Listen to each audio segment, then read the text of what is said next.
नमस्कार मंडळी, तुम्ही पाहत आहात एशिया भूमी आणि आज आपण थायलंडमधील दुसऱ्या महायुद्धाशी संबंधित ऐतिहासिक खुणा जपणारं एक रेल्वे स्टेशन पाहणार आहोत. थायलंडच्या पश्चिमेकडील सर्वात मोठा आणि ऐतिहासिकदृष्ट्या देखील अत्यंत महत्त्वाचा असा प्रांत म्हणजे कांचनाबुरी.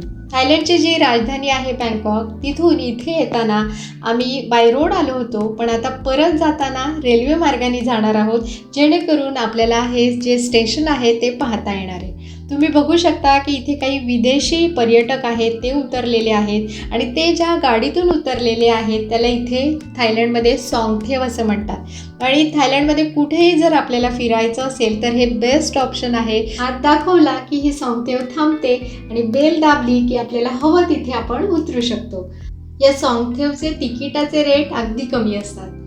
बाट हे इथलं चलन आहे आणि मिनिमम 10 बाट इतकं सॉंगथेवचं तिकीट असतं. कांचनाबुरीहून बँकॉकला जाण्यासाठी अर्ध्या तासांनी इथून एक आता पॅसेंजर ट्रेन आहे. तिकिटाचे दर आहेत प्रत्येकी 100 बाट. बँकॉकला जाण्यासाठी हे सर्वात स्वस्त ऑप्शन आहे. हे स्टेशन पाहिल्यानंतर तुम्हाला तुमच्या जुन्या काळातील एखादं कौलारू स्टेशन नक्की आठवेल. स्पेशली जेव्हा तुम्ही हे वेइंग स्केल पाहाल, हा मोठा वजनी काटा पाहाल, तेव्हा तुमच्या गावातल्या स्टेशनची आठवण तुम्हाला नक्की येईल. खरं सांगायचं ना तर बँकॉकला परत जाताना रेल्वे मार्गाने जाण्यापेक्षा बाय रोड जाणं जास्ती कन्व्हिनियंट आहे, पण तरीसुद्धा आम्ही रेल्वे मार्गाने जाण्याचं ठरवलं. याचं कारण म्हणजे खूप वेळा असं ऐकलेलं होतं की इथलं जे हे कांचनाबुरी स्टेशन आहे ते खूप सुंदर आहे. ते इतकं छान आहे की आपल्याला असं वाटतच नाही की आपण रेल्वे स्टेशनवर आलेलो आहोत, तर आपण एखाद्या गार्डनमध्ये आलेलो आहोत असंच आपल्याला वाटतं. आणि खरंच इथे आल्यानंतर ते पटलं देखील. तर ही टोपियरी पाहताना तर इतकं छान वाटलं. आता ही टोपियरी म्हणजे काय याविषयीची माहिती देणारा एक शॉर्ट व्हिडिओ मी आपल्या चॅनलवरती अपलोड केलेला आहे, तेव्हा तुम्ही जर तो बघितला नसेल तर नक्की बघा. तर ही टोपियरी पाहिली, त्यानंतर बऱ्याच प्रकारची झाडं पाहायला मिळाली.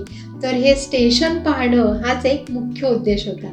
थायलंडचे 10वे राजा राम 10 आणि राणी यांचा फोटो आपण प्लॅटफॉर्मवर आल्यानंतर समोरच पाहू शकतो.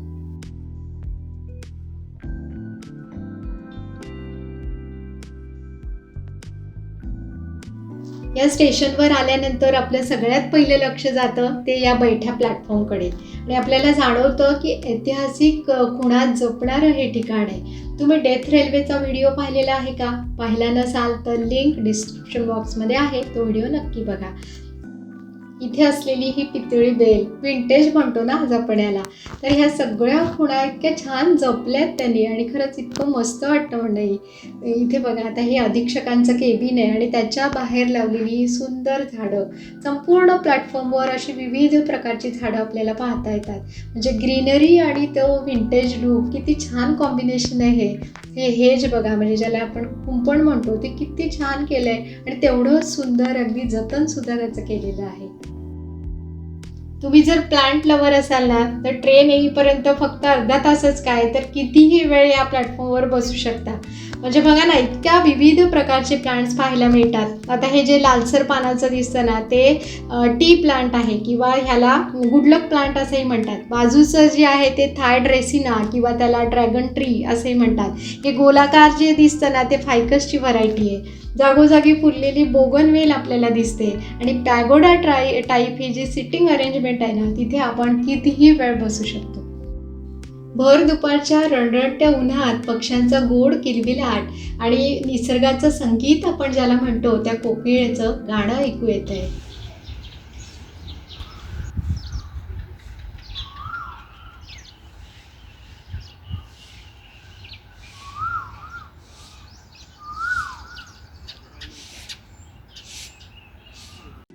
रेल्वे स्टेशनच्या प्रत्येकाच्या आयुष्यात काही बऱ्या वाईट आठवणी असतात.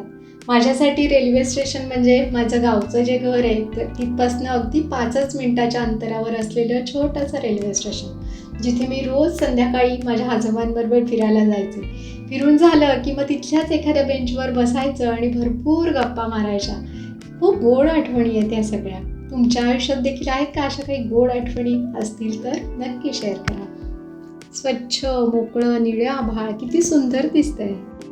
इथे पुढे आल्यानंतर प्लॅटफॉर्मवर एक सोव्हिनियर शॉप आहे, पण आय गेस ते बंद आहे. तर आता आपण एका टोकापर्यंत आलेलो होतो प्लॅटफॉर्मच्या. आता दुसऱ्या टोकापर्यंत चालत जाऊया. आणि पुन्हा कॅलेडियम्स दिसलेत, डेव्हिस बॅकबोन आहे, त्यानंतर कॅक्टस आहे, पर्पल हार्ट प्लांट आहे, स्पायडर प्लांट आहे. खूप सारे प्लांट्स आहेत मंडळी, नावं घ्यावी तेवढीच कमी आहेत. तर माझ्या भावना जर तुमच्यापर्यंत पोहोचल्या असतील तर नक्की व्हिडिओला एक लाईक करा, तर मला समजेल की तुम्ही सुद्धा प्लांट लवर आहात आणि तुम्हाला हे सगळं छान आवडलेलं आहे.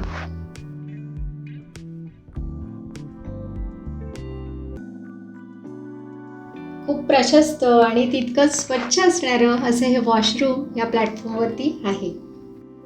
ट्रेन यायला अजूनही 15 मिनिटाचा अवधी आहे, त्यामुळे दुसऱ्या टोकापर्यंत आपण सहज जाऊ शकतो.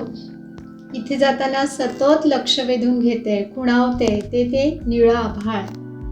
मनाला भावलेली प्रत्येक गोष्ट आपल्याला शब्दात मांडायला जमतेच असं नाही ना. आज माझं देखील असंच काहीसं झालंय. एखादी गोष्ट अनुभवताना आठवणी जपणं देखील तितकंच महत्त्वाचं असतं, कारण या आठवणीच तर असतात ज्या कायम तुमच्यासोबत राहतात. इथं आल्यानंतर या आठवणी जपण्यासाठीच म्हणून 1-2 फोटोसुद्धा काढले.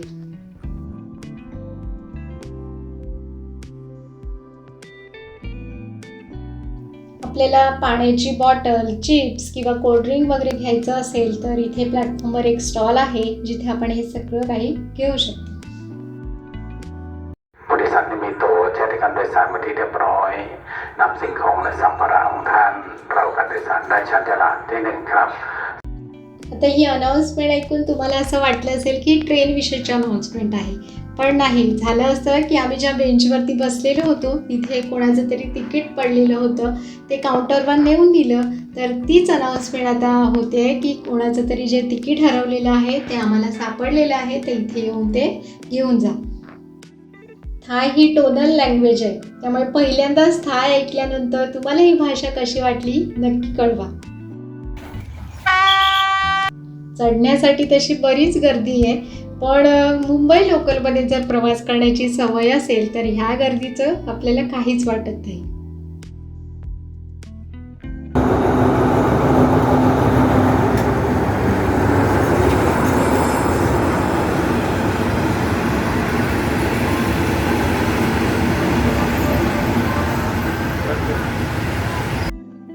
समजा आपल्याला तिकीट काढायला वेळच मिळाला नाही आणि आपण घाईघाईत ट्रेनमध्ये चढलो तरी चालतं. हे जे तिकीट चेकर असतात त्यांच्याकडनं आपण तिकीट ऑन बोर्डसुद्धा घेऊ शकतो. तर अशी आजूबाजूची हिरवीगार शेतं आणि मंदिरं आजूबाजूची असं सगळं पाहायला मिळालं आणि खरंच खूप मजा आली हा प्रवास करताना. ही पॅसेंजर ट्रेन असल्यामुळे प्रत्येक स्टेशनवर थांबत ट्रेन गेली आणि त्यामुळे प्रत्येक स्टेशन पाहता आलं. जवळपास सर्व स्टेशन सारखीच आहेत, फक्त एक फरक जाणवला की काही जे प्लॅटफॉर्म्स आहेत ते थोडे उंच आहेत. असा छान प्रवास करत बरोबर 3 तासांनी आम्ही बँकॉकला पोहोचलेलो आहोत. थोनबुरी हे इथलं शेवटचं स्टेशन आहे आणि आता ह्या स्टेशनवर ही ट्रेन इथेच थांबेल. दुसऱ्या दिवशी सकाळी 7:45 ही ट्रेन जी आहे ती इथून नामतोककडे रवाना होईल. नामतोक हे कांचनाबुरीच्या पुढचं स्टेशन आहे. शेवटपर्यंत तुम्ही जर हा व्हिडिओ पाहिला असेल तर तुम्हाला थायलंडमधलं हे रेल्वे स्टेशन कसं वाटलं, हा प्रवास तुम्हाला कसा वाटला, तुमच्या प्रतिक्रिया माझ्यापर्यंत अवश्य पाठवा. हा व्हिडिओ जर आवडला असेल तर व्हिडिओला नक्की एक लाईक करा, शेअरसुद्धा करा आणि आमच्या चॅनलला नक्की सबस्क्राईब करा. तर भेटूया पुढील व्हिडिओमध्ये. तोपर्यंत नमस्कार.